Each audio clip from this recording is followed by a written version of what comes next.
Good evening, everybody. Welcome to a Wednesday edition of We Got Next. I'm Rickey Hampton, along with the big fella, former Milwaukee Bucks center Paul Mokeski. Hope everybody's having a great week. We're over Hump Day, heading down the home stretch. Got the start of the NFL season kicking off tomorrow night. We'll get into some of that. College football's in full swing. We'll get into some of that. And we got USA basketball. Let's start there, Mo. Oh, also, we got big news out of the NBA that we'll get into also. But let's start with a little USA basketball. And Mo, you're the perfect person to talk to about international basketball. Having played internationally, coached in the Olympics, and you witnessed firsthand the total dominance of USA basketball to the growth of other countries getting better and catching up with us a little bit. Yeah, I mean, international basketball and these type of tournaments, the Olympics and the World Games and all this stuff is totally different, and it's a different kind of animal. It's not like league play. It's not like one and done yet. It's getting ready to be right now, but you have pool play, and the fact is, just what you said, Ricky. The rest of the world's catching up. Over the last 5 years, the MVP of the NBA has been an international player. So, Giannis and the Joker and Embiid. So, that's, and now when you look out there at the top teams in the world, you're talking about Serbia and Canada and Lithuania and all these Spain. They all have, they used to have, back in the day when we dominated, they used to have, maybe one, two NBA players on their roster. Now they have three, four, five. Hell, Canada has, I think, 9 or 10 NBA players on their roster. So, they're the quality and the depth of the talent of all the teams around the world is getting deeper and deeper. And it's a different game. I was watching USA when they lost to Lithuania, and everybody was freaking out, and everybody was in a panic. What are we going to do now? Well, it was kind of a blessing in disguise because they got this next round. They got matched up against Italy, which is a team they can dominate, which they did, and Lithuania actually lost in the other brackets. So it's just a different animal, and like the saying goes in international play in these tournaments, if you're going to lose early because you can recuperate from a loss in full play and you can still make the medal rounds. But now, if you lose later, then you're done. So if you're going to lose, like USA did, lose early, and which is what they did. One thing I was watching, and one thing that really killed USA, there's a few differences in international basketball FIBA. One is the games are 40 minutes, not 48. Like someone brought up, and all these NBA guys are used to playing 48 minutes. So, if you have a downtime or whatever, you can make up for it. And when you look at the Lithuania game, if that was a 48-minute game, I think USA catches and wins that game because you Yeah. have 8 extra minutes. And the games go faster, runs are faster and hurt you more, but you can come back from them. So that's a big, big difference for our USA players to get used to. The other thing, and really, like zone, you can play real straight up zone in FIBA, which I think you should in NBA, but you can. That's a little different. The goaltending, once it's on the rim, you can hit it off it. That's a little different, but really, I've watched every USA game, and no one's done that. The other thing, and what's hurt USA over the last few games, is turnovers. And their turnovers are killing them because it's traveling. And because in the NBA, I can't really demonstrate, but you can catch and you can go to the basket, and you just have to put the ball on the floor before your pivot foot comes down. In FIBA, once you go to the basket, you have to put the ball down before your pivot foot goes up, and that's traveling. And I bet every game I watch, USA had 4, 5, or 6 of those travels, and those are turnovers, which really And hurt. that what you just demonstrated Doesn't sound like a lot, but that's probably a lot for a guy who's been doing it one way for, you know, all his life, probably. Oh, sure. And you look at them when they do it, they look at the ref like, what are you talking about? That's Right. something that you really have to focus on and look at. And in a 40-minute game, 4 or 5 traveling turnovers can add up to 8, 14 points, like that. Right. So that's one of the things that stood out. But overall, we beat Italy, so now we're going to play Germany in the semi game on Friday, and hopefully get to the gold medal, which I think we'll face Canada. But that's a good thing. We're going to come out with a medal, which is good. But people have to realize after Lithuania, guys were freaking out. This is our B team. This Right. is our B team. They're all young. Only a couple players have international experience at all. Yeah. So you're looking at, okay, Anthony Edwards is the star of this team, and he's an up and coming player. He's going to be in the future of USA basketball.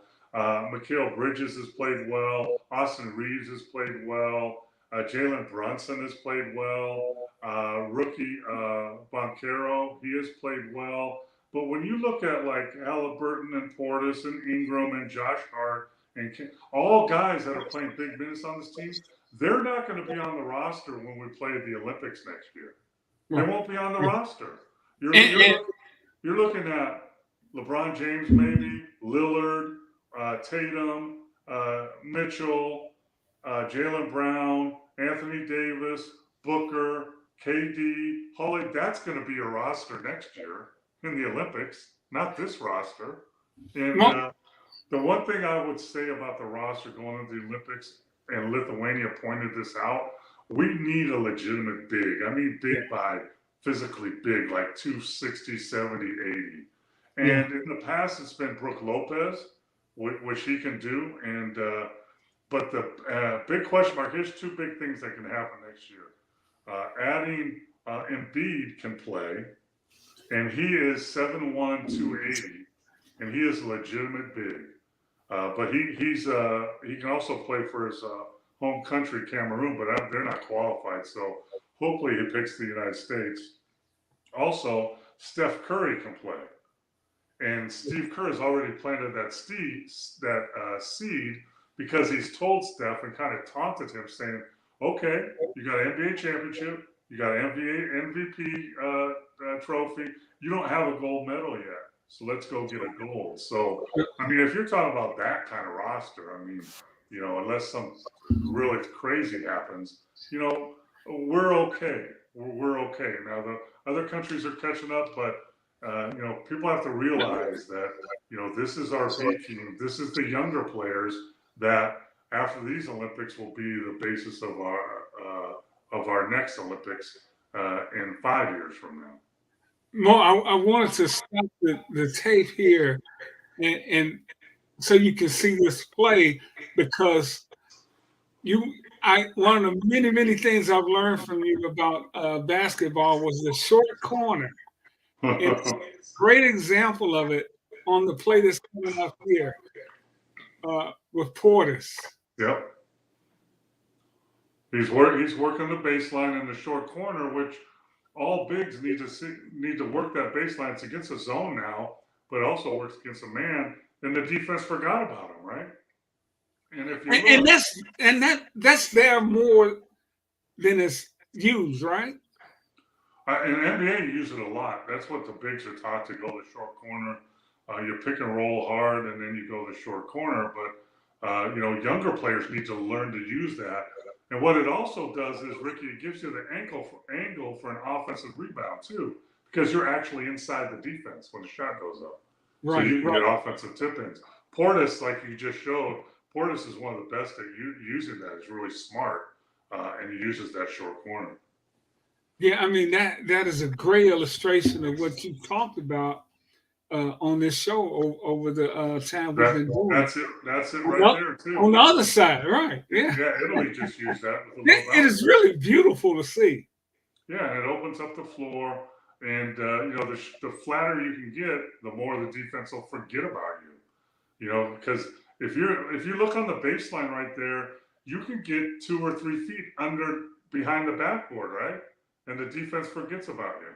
Then you can step in and get a nice little play like that. Yeah. Hey, Paul. We were talking earlier. My other question I had for you was, uh, we had total dominance in basketball for a long stretch. Other countries have gotten better and caught up with us. Have they caught up with USA basketball? Have we regressed a bit, or have they just gotten better? Or has USA basketball reached a point you can only get to a certain level? I think it's a combination of. Has the emphasis on the 3-point game set us back a little bit, maybe in international play? I'm No, asking. no. I mean, the 3-point shot in international game, FIBA, it's a shorter line, and they use it as much or more than the NBA. So it's not the 3-point line, but I think it's a little bit of both. I think just naturally, other countries and players who've been, you know, you know, back 30, 40 years ago, basketball was kind of a unique game to a lot of these countries, but now because of NBA and David Stern and the way they spread it, China and all these countries, let alone Italy and France that have had them for a while, have all countries have players in the NBA that are good enough. And, the training level in Europe is different than what is in the United States. Training level in Europe, when you're growing up as a 8, 10, 12-year-old kid, you're doing a lot of individual skill work, not just dribbling like we love to do here in the United States, but passing and cutting and moving without the ball. And here in the United States, if you look during the summer, all the young kids, the 10, 12, 14-year-olds, are all playing AAU basketball. So instead of doing training and getting better at specific skills, they're playing game after game after game. And what happens is they're making mistake after mistake after mistake, and they don't have the time to fix those mistakes because they got another game. So, other countries are catching up, and the United States is kind of falling back with the training part of this, and the love of playing games, and the not so much love of doing drills to get better. Yeah. And speaking of the international game, at the Dollar Loan Center out there where you are in Vegas, they have a international series that's taking place this week. They got games tonight and Friday. Last year is when I think you went out and watched Wimbiana at that game last year. But guys are just playing from all over the world now. They're getting so much more exposure to the Yes. game also. And also, if you look like, France and Lithuania and Spain, and if you look at their rosters and their younger players on those rosters, those international rosters, almost all of them have played here in the United States at universities. Yeah. Like you'll see a kid from Lithuania, well, he was just playing at Florida State, Yeah. or a kid from Spain, and he was just playing at UCLA. So there's kind of that intertwining going on too now. Yeah. And once again, actions out in Vegas. You've been telling us for the last 2 years, the NBA is coming there. I mean, they'll be here. I think the current TV contract's up in 2 years. There'll be an expansion team here in 2 or 3 years. Yeah. Yeah, it's no doubt about that now. The way everything is moving in the NBA, and Mo, as you see the World Cup competition transfers over to the Olympics. Outside of us having a big man, who would be the big man you would want from the USA? Embiid. Embiid, no question. Embiid is a game changer. Embiid is 7'1", 280. He can post up. He can guard the low post because he's going to have to guard Joker and guys like that. And because really, if you look at the USA team, the leading rebounder on USA right now is Jason Hart, a 6'4" guard. Right. Brooke Lopez is the other big that can shoot threes, and he's big and he's a defender. And then you surround him with Curry and Booker and Lillard and all these guys, and let alone KD and AD, and we'll be fine. But if they're gonna compete, like Lithuania killed us in post ups. Their centers, their forwards, their guards, they all posted us up. So guess who else is watching? All the other countries. Everybody else, yeah. How can you beat USA? Well, you pound it into the post, and then because a lot of coaches, and I agree with them, they're playing one-on-one in the post, which usually a good offensive player in post is going to beat the defensive player, but you're trying to stay away from defensive rotations. So if you double the post and they kick it out, you got to follow it and follow it and follow it, and then guys are knocking down threes from all over. I saw Lithuania.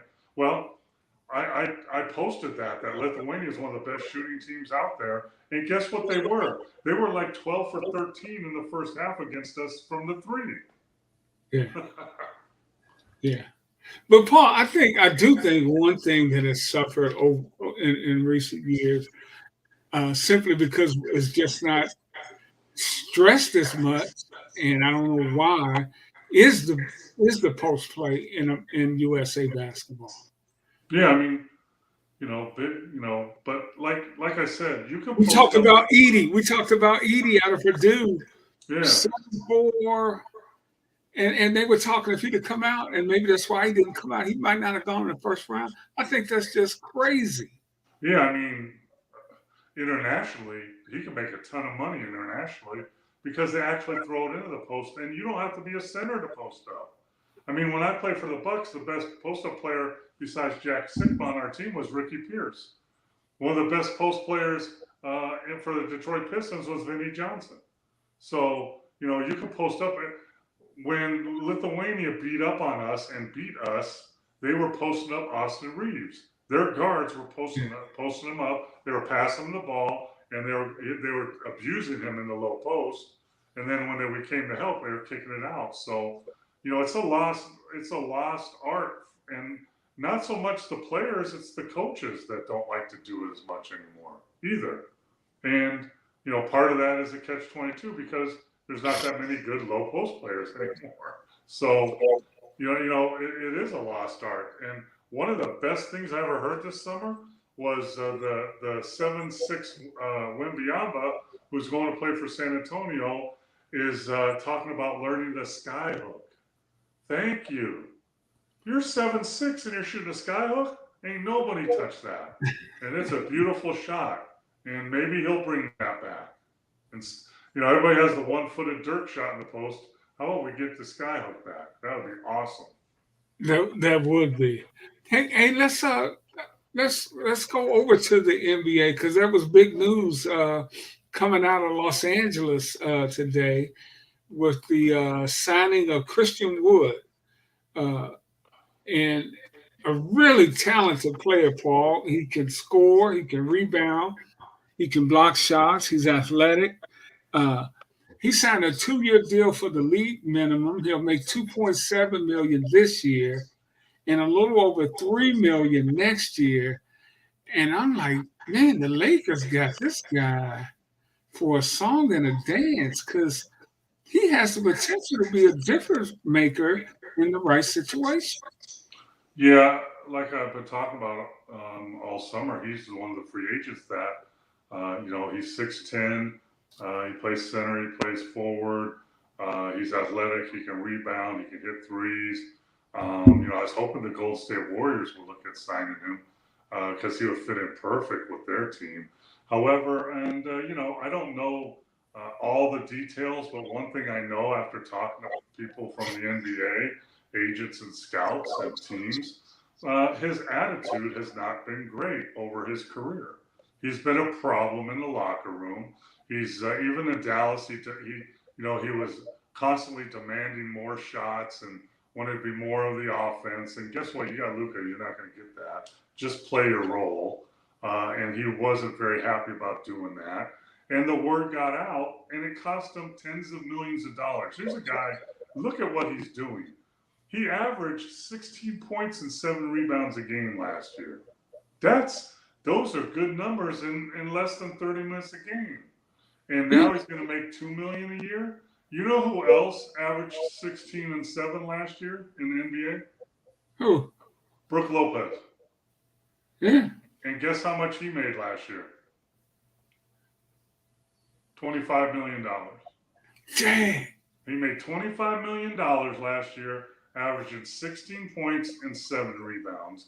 And this kid is making $2.5 million next year, and he averaged 16 points and 7 rebounds. Why is that? It's because of his attitude off the court and sometimes on the court. And all the players out there who think just talent will get you wherever you get, you're wrong. Because talent will get you so far, but bad attitude and not being a good teammate, that can drag you down. And I just told you the numbers. Both he and Brook Lopez averaged the same points. $20 million. And actually, Christian Woods shoots better from the three-point, and it's $23 million difference. Well, the one thing about him going to LA, I think this is where you'll see how LeBron James's impact in the locker room will play a role with this guy. Because he's not going to get more shots up than LeBron. He's not going to get more shots up than Anthony Davis. Yeah. He might be next in line after those two. Yeah, actually, when you look at the roster, besides LeBron and AD, you're looking at D'Angelo Russell and Hachimura and Reeves and Gabe Vincent. So actually, he'll probably be third on that list, which is a good fit for him. So maybe he'll realize, hey, I need to be happy being number 3, not complain about being number 2, and then do my job. And maybe, just maybe, if he does that, he can have a great year and then re-up after the next year and actually recoup some of that money. But that's up to him. And it's not going to come, off his skill. It's going to come how he acts and fits into the how does he fit into the LA attack? Well, I think good because, LeBron needs space to operate. They want to keep an open floor. And Woods is not a low post take space guy. He spreads the floor. He shoots threes. He runs the floor. He's got good hands. He can catch passes from those guys and finish. He's a good, when he wants to be, pick and roll guy. And he can catch and kick it out if he needs to be. He fits in perfect with that team. And right, because Anthony Davis is going to be hurt some. And LeBron's going to sit out some. So, right, yeah. It could be just a great spot for him because, if one of those guys is down for games, he's going to get 20-something shots. Even when they're not down, he's going to get 15 or 16 shots. So, as long as he blends in and plays hard, and you know what will keep him and make him even more valuable? If he will rebound offensively as well as defensively and block some shots, he's going to get all the minutes he wants. Yeah, and I said the one thing about LeBron, if he sees a guy's going, LeBron's going to look for him. And hey, well, hopefully, LeBron has a very high IQ and can help players get better if they listen. And if he's going to listen to anybody, isn't it a guy like LeBron? I would think so. You would think, but we'll see. Maybe around February trade deadline, we find out that he's being a jerk off in the locker room when he gets traded. But, I hope not. I think this will be a really good fit for him. And Paul, in your career as a player and a coach and a scout, how often have you seen guys not be able to make it, not because they couldn't play, but because They couldn't be a team player. A lot.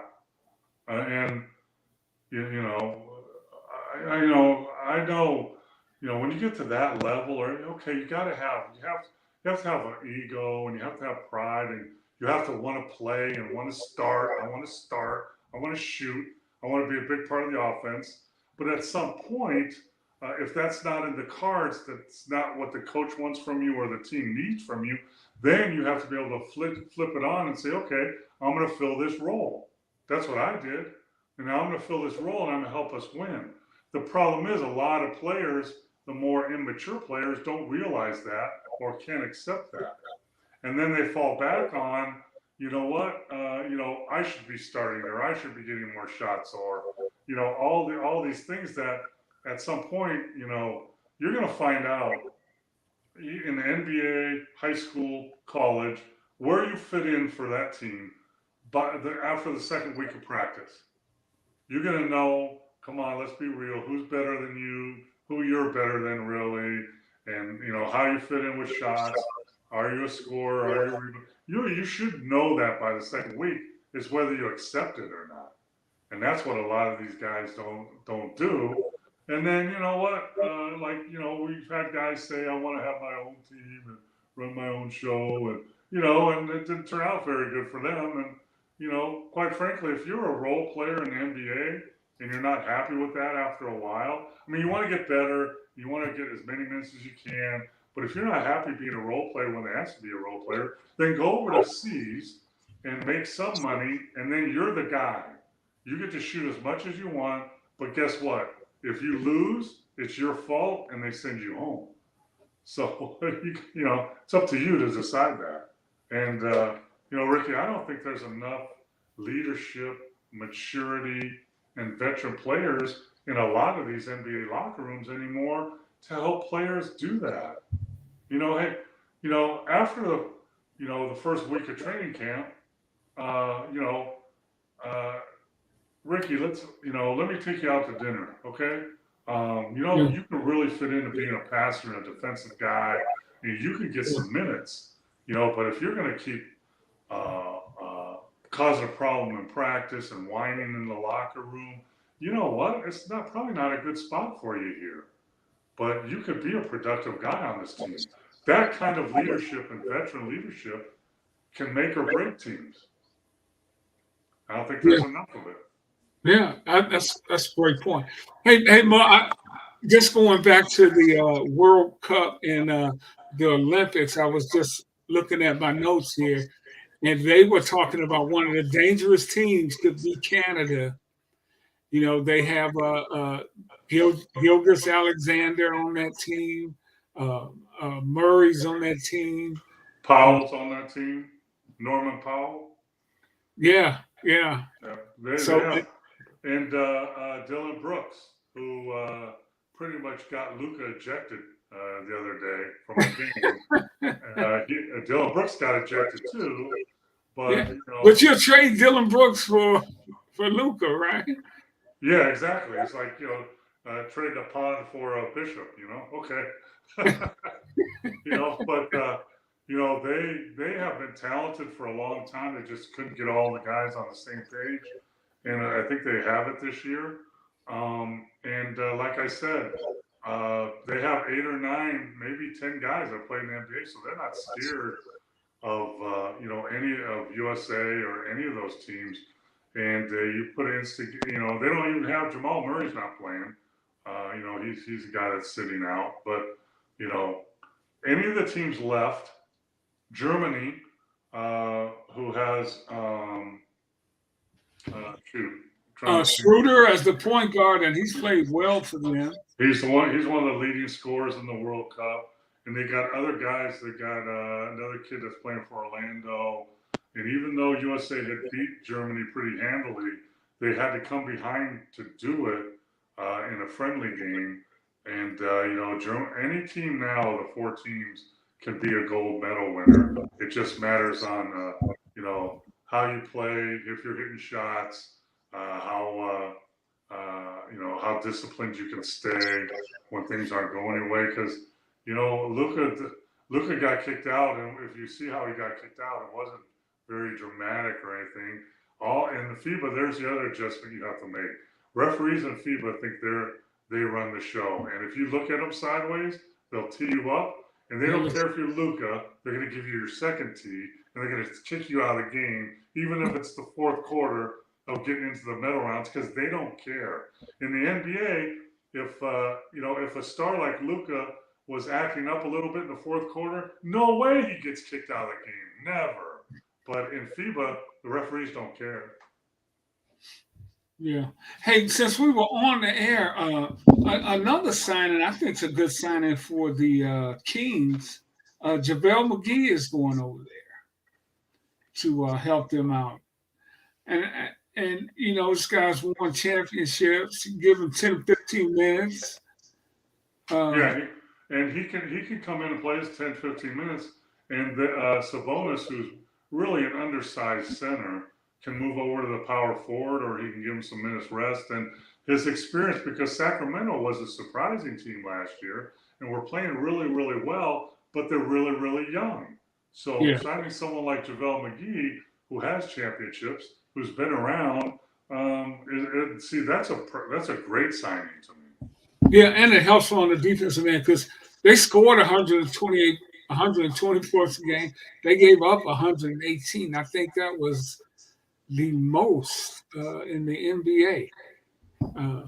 They played. Yeah. That was third. Houston gave up 118.6.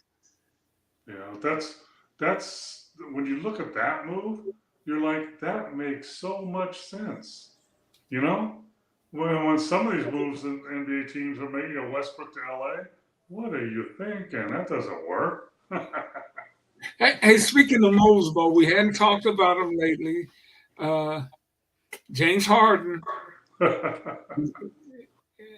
I mean, Mo, and somebody's going to do something with him because, I mean, he is a talented player, but I don't know if his talent translates into winning basketball.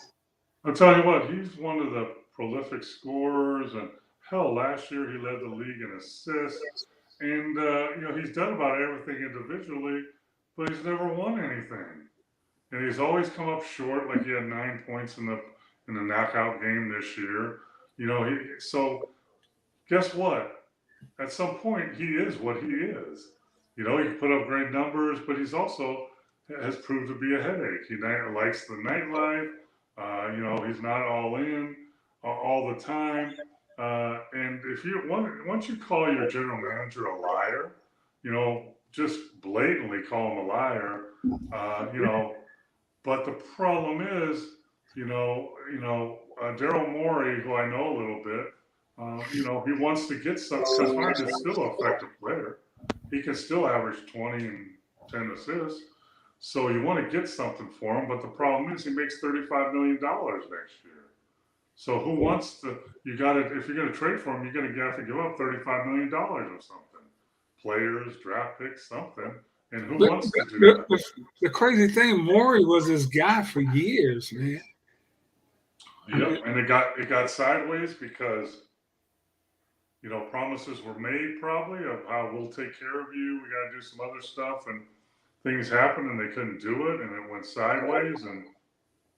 But you and I both know, don't burn bridges. You don't have to go out in public with cameras. I think it was in China or something. And the whole world's just made a whole show of it. Daryl Morey is a liar. He's a liar. Do you hear me? You don't do that. I mean, you can call him or have your agent call him and call him a liar. But and what that does is two things. It burns a bridge, but it also makes it hard for Daryl to get something done. Because guess who else watches all these things? All the other general managers of all the other teams. So who knows? Next year he might be calling me a liar. Yeah. I don't want that. Absolutely. We got that out there, and we have Damian Lillard. Still don't know what's going to happen with him in Portland. I mean, if I'm Portland, I got to make a move because as good as he's been, he hadn't been able to help them threaten to win anything. Yeah, the problem with that is the same thing, right? except Damon Lillard makes $45 million a year, and that only goes up. If you take his contract, you're going to owe $260 or $280 million over the next 5 years. So you have to have a situation where you're going to have to give up something to get him. But if you give up too much, then you don't have a chance at a championship anyway. So you're just the Portland Trailblazers anyway. So you turn your team that was a playoff contender or playoff, second round or third, you turned yourself into Portland. So, that's really tricky to get this done. And, I know Miami, he wants to go to Miami. I think Miami,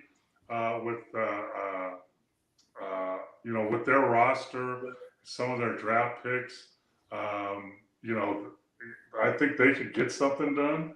I think that would be good for both people, but it's not like this isn't fantasy football. It's not saying, hey, you trade me and I'll trade you and we trade these guys. Everything has to fit. Salaries, rosters, everything has to fit. So, and man, Ricky, we're only a month out of training camp. I know it. I know it, Mo. Hey, and we hadn't had a chance to talk about Giannis's comments. He's got 2 more years left on his deal, and I think he's got 3. Maybe 2. I'm not sure. About 3. Is it 3? Well, he says he's not going to sign an extension, and he said winning the championship comes first. I don't want to be 20 years on the same team and don't win another championship. Man, I really like Giannis, but I think there was just no need to put that out there with so much time currently left on his contract. Yeah, I mean, I'm pretty sure he's got 3 years left. And, I think his comment was, I'm not going to make a commitment to sign an extension yet because after this year, with 2 years left on his contract, the Bucks can't extend him for 4 more years and give him more money than anybody else can. But why? I agree. Why say that? Why 1 month from training camp, where you have a team that's going to make a run at this thing? Why do you have to bring that up? It makes no sense to me. Hey, listen. I know I can sign an extension next year, but I'm going to focus on this year. We're going to win a championship this year, and then I'm going to deal with all this other stuff. Don't ask me questions anymore. Don't ask me about extensions. Don't ask me nothing until after this year and after we win a championship, and then I'll answer your questions. That's the way he should have approached it. I don't know. Yeah, players today have to throw that out there like, maybe it gives them power, maybe they think it does, but I don't understand that at all. That's not that makes no sense to me. Yeah, because but that's as bad as Harden saying, calling Daryl Morey, his buddy, a liar. Why would you say that in public? And if you're Giannis and you feel that way, then say it in private. Listen, guys, the owners and the coach or whoever, listen, let's go to lunch. Listen, we're talking extension, but I'm going to tell you, if we don't get a championship in the next two years or whatever, I'm going to be looking somewhere. Do it privately. Well, you know what I'd say? Well, Giannis, let's start by you making some free throws down the stretch. That's not. Yeah, how about you, like you're talking about, how about you learn how to shoot free throws? How about you get a mid-range game? How about that? How about you work on that? And you brought this up before, Mo. For him to be he is outstanding. He's MVP. But he really doesn't have a great skill set. No. He's got great athleticism. He's got, he's a freak of nature. He plays hard. Plays extremely hard. He's very competitive. He's very loyal. But he's an MVP that is a horrible free throw shooter, has no mid-range game, is a below average 3-point shooter, and turns the ball over. Figure that out. Yeah, but you also said all those things are correctable in his game. Absolutely. And he has no real low post game, right? Mm. Let's talk about the other MVPs, right? Last year, Embiid, right? Embiid shoots 70-80% free throws. Embiid shoots threes. He's consistent. Embiid has a really good low post game when he goes to it, right? Yeah. The Joker. I mean, come on. Joker, great passer, great post up game, good Yeah. 3 point. And all those things that Giannis is missing. I mean, it's mind boggling. And all of those are fixable. I mean, free throw, repetition, doing the right thing, getting mentally right, not taking so long, keep it simplified. And then 3 point shooting is repetition, repetition, repetition, along with mid range game you got to work on. I mean, And because of those deficiencies, when he gets in playoffs against good teams, they are going to lean on those things he doesn't do well. They're going to make absolutely. sure he goes to the line instead of. Yeah. I mean, he goes a line, he gets a line anytime he wants. He go coast to coast. Just foul him. Just foul him. And I don't care, use Mokeskis you have on the bench to foul him. And to foul him, you know? So, yeah, it really, I love his heart. I'm Buck through and through. But that bothers me that when a player of his magnitude, I'm going to work to death, whatever, I forgot what he said, and I'm coming back with a vengeance. Yeah. So work on those three things then and show me. Show me you can shoot 70% from the free throw line. Show me you're going to take threes that look like they're going in, don't look like they're going to shoot air balls. Show me you have a mid-range game. I mean, Anthony Davis, right?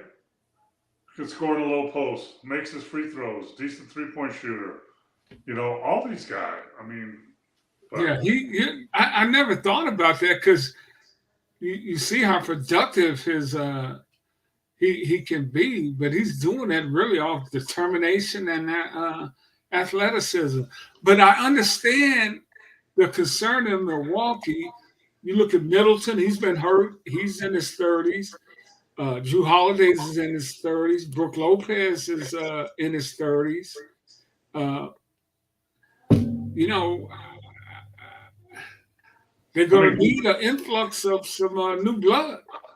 Yeah, but also you got to mature as a player, right? So, Giannis, you survived and been MVP of the league on your raw ability and competitiveness and toughness. Well, eventually that's going to wear down and wears you down in playoffs, right? In a 7-game series, they know what you do. They're going to take you to, to do A, B, C, D. They're going to be physical with you. Your 7-game series, they're going to make you make free throws, and eventually, you're going to wear down. It's going to cost your team 7-game series or series, and that's what's happened. So guess what? If I'm the Milwaukee Bucks, and we're going to try the best, we're going to try and win it this year. I think good shot next year. But guess what? Maybe it's not time for us to re-up you. Maybe it's time for us to trade you then. And get hell. Guess what? Think what they could get for Giannis, right? Yeah. I mean, if you're going to shoot 40% from the free throw line and 28% from the 3-point line, and okay, great. We have another great record. Believe me, I did that. Playing for the Bucks for 7 years in the '80s. We had one of the best records in the East every year, and we could never get over the hump.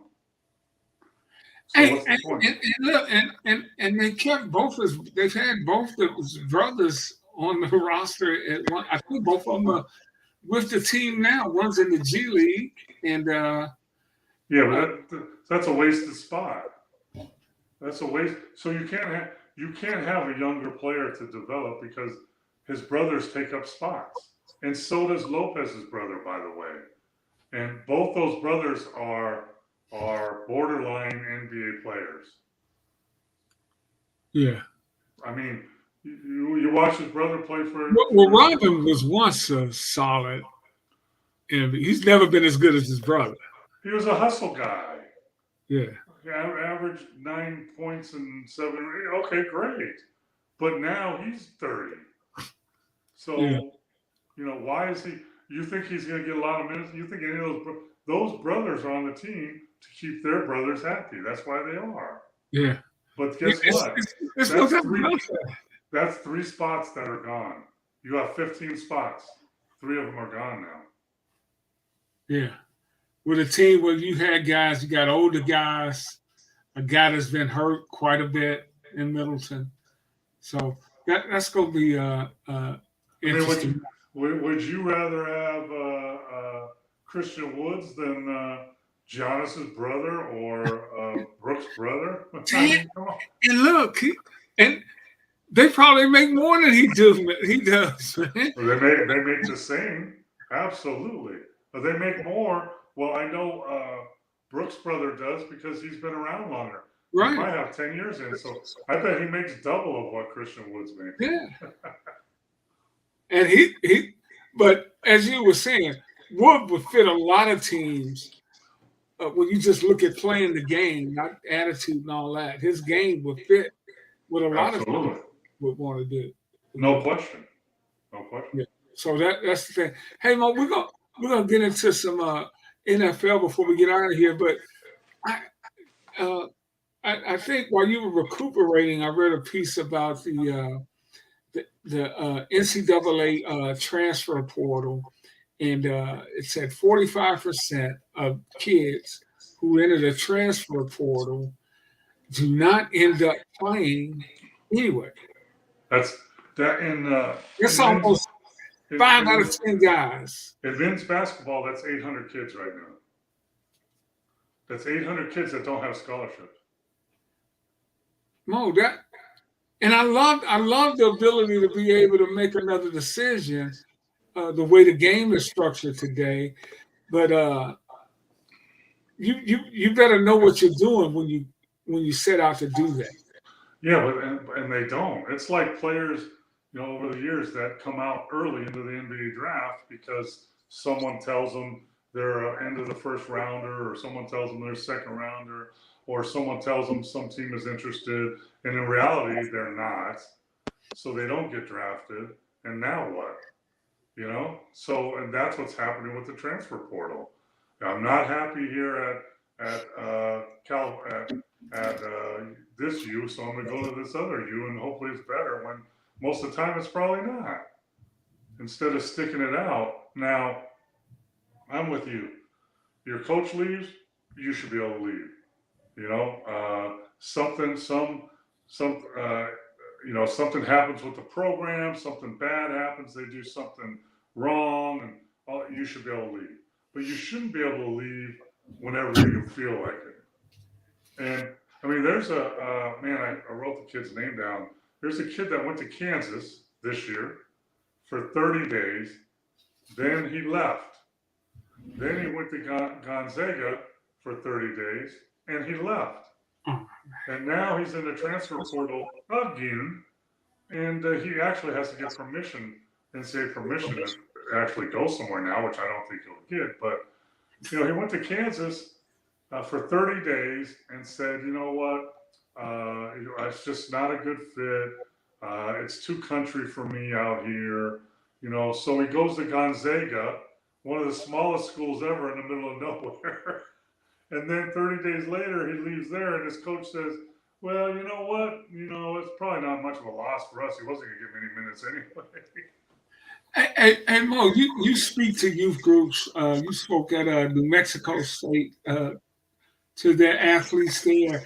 Hey, what would you advise if a kid came to you and said, Paul, I'm thinking about maybe moving on to another school?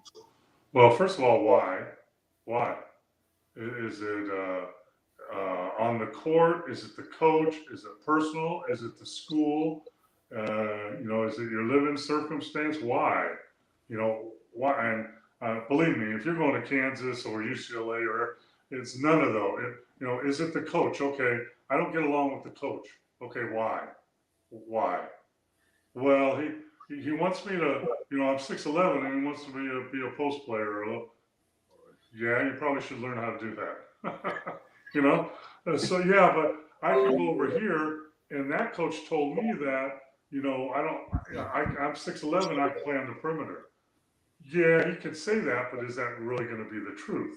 And Yeah. so you're going to have to compare apples to apples, and make a decision now. If it's some inherent things, something, then okay, let's look for the best place for you and make sure that there's a place for you before you leave. Because if you leave, it's too late. Well, Yeah. they said they really like me. They really like me.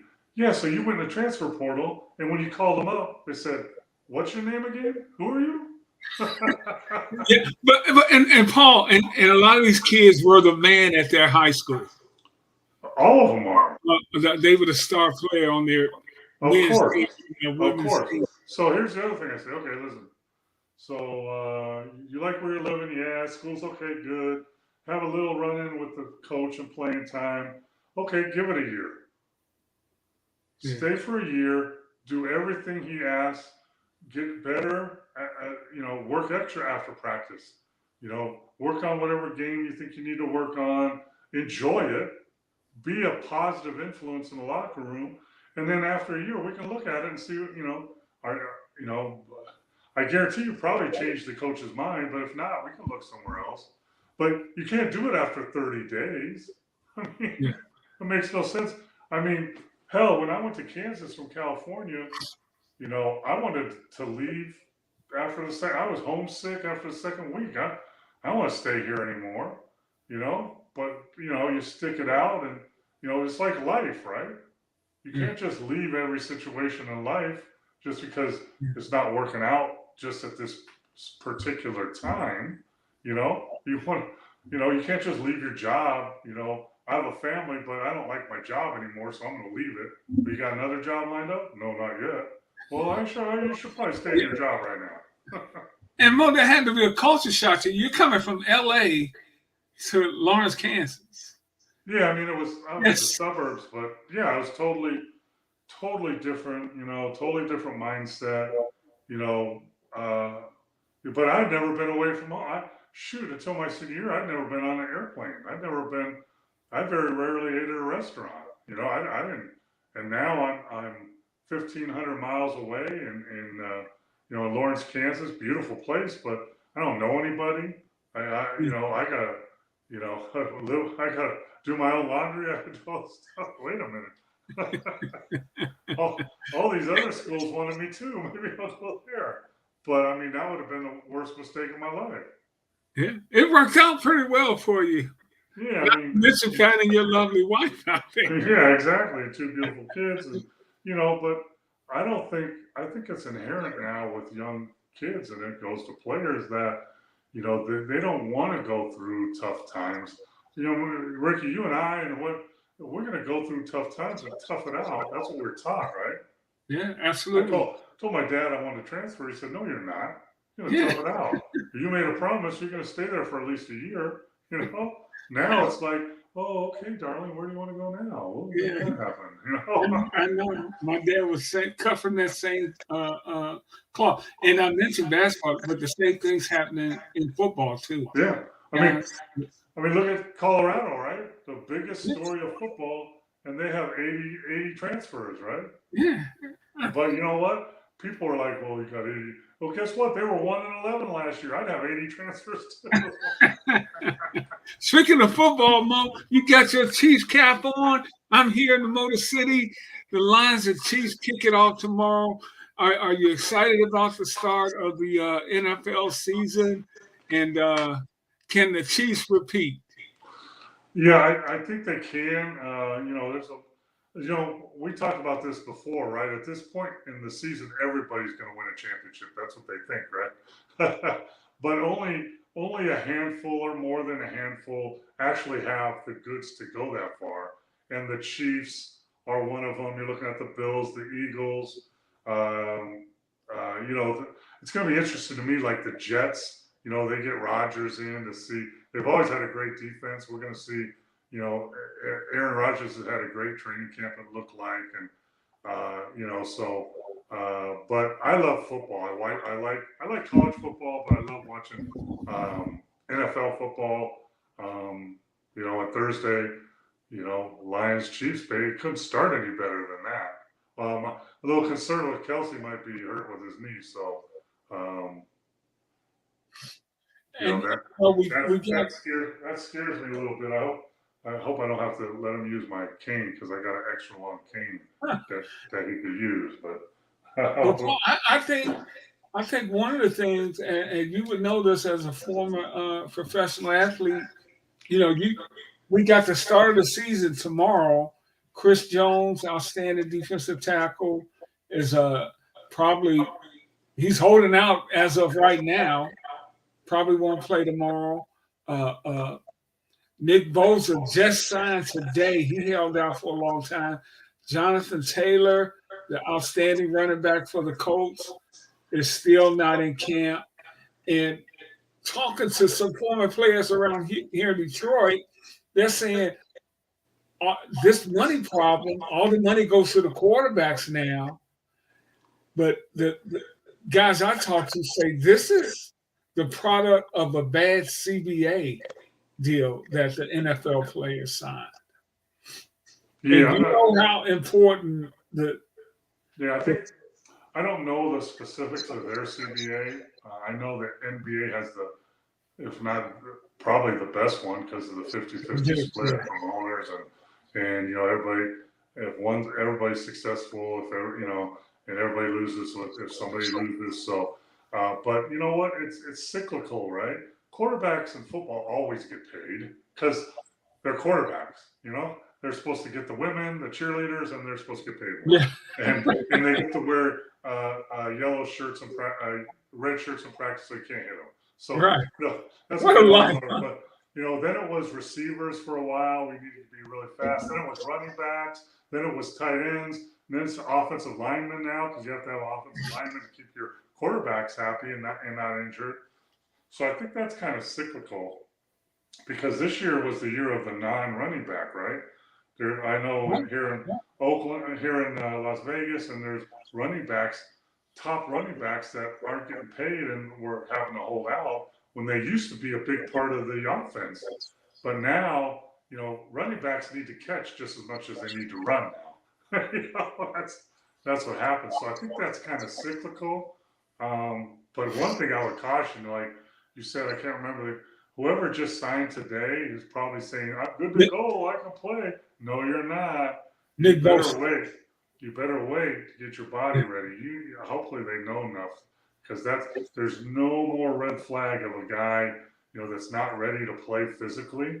He thinks he is, and they get in a game, and then bam, that could be disaster. You just don't want that. Yeah. Patience. Yeah, absolutely, man. Well, hey, we're excited here in Detroit. I'm excited for the season. Well, we had a bet on the game tomorrow? Absolutely. How about dinner? Lunch when I get to Vegas, baby. Yep, for sure. So I want to thank everybody for tuning in.